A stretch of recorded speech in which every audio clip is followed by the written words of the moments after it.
Avoidance and empathy. Hey guys, my name is Andy and I'm here to help. Instead of giving you facts and figures today, I'm just going to tell you a personal story. You've heard me say probably multiple occasions that avoidants lack basic human empathy. And in my case, I'm talking about my ex who was a dismissive avoidant, or is rather. And when avoidants fully deactivate, which means that they're just checked out, as I've said, the cold dead eyes, their fears have peaked and their feelings have bottomed out. That is avoidant deactivation.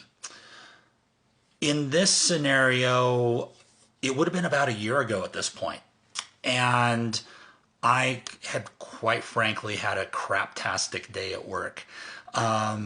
Just to set the stage, she was still living here in the family home. The divorce had been filed, but she had moved to a spare bedroom.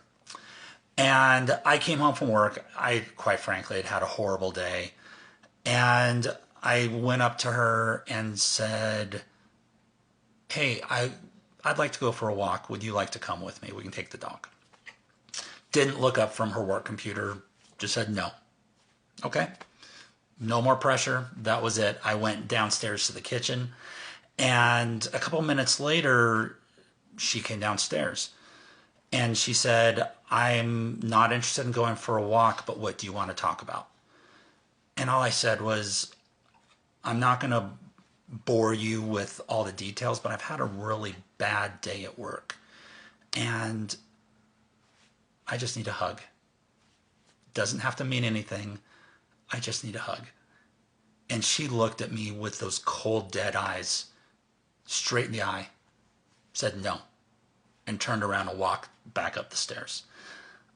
That is exactly what I mean by a complete lack of basic human empathy. I don't know, personally speaking, I cannot comprehend it, where if it was someone that I had any care for in this world, even a minuscule amount, even somebody that I didn't like very much, if they just asked for a hug, I would give them a hug, because that's what people do. So that's why you'll hear me say that they lack basic human empathy, because I've experienced it, I've seen it firsthand, and it hurts. It really hurts. That was potentially one of my lowest points. Anyway, guys, just leave a comment. Tell me what you think down in the comments below. Maybe some instances where hopefully you haven't experienced something similar, but I'm pretty sure many of you have if you're here listening to me. Anyway, guys, always be kind to yourself, and we'll talk to you tomorrow.